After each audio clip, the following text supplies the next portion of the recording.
Mario, živijo. Zdravo, Terence, pozdravljeni.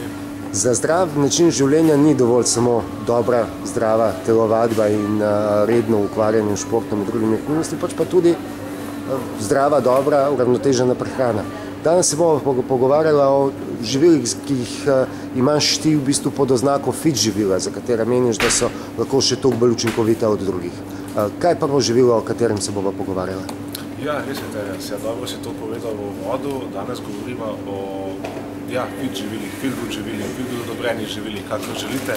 V tistih živilih, ki morda ostajajo nizko letijo pod našem radarju.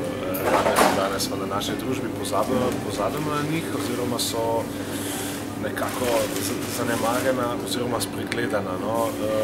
Imajo pa en tak čudovit zdravstveni potencial, ki bi ga rad izpostavil. Kot prvo bomo danes izpostavili čudovit čaj.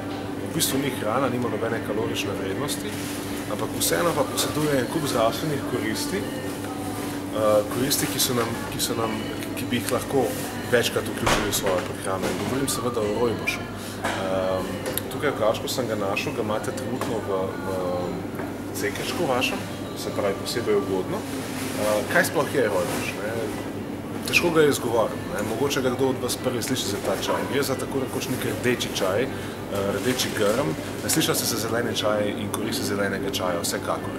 Pomaga hujšati, vsebuje ogromno polifenolov. Po drugi strani smo slišali za te prave čaj, kot za črni čaj, ki prav tako ima nekaj kofeina. No, rojboš oziroma rdeči čaj ne vsebuje kofeina, se pravi, ga lahko pijemo tekom dneva, lahko ga pijemo tudi zvečer.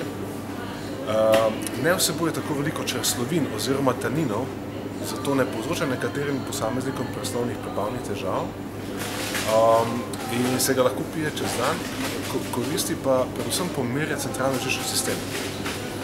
Čez dan smo pod stresom, to smo vsi bolj kot ne pod stresom čez dan in koristimo sigurno tega, da spijemo neko šalico nečesa, da nas malo pomiri.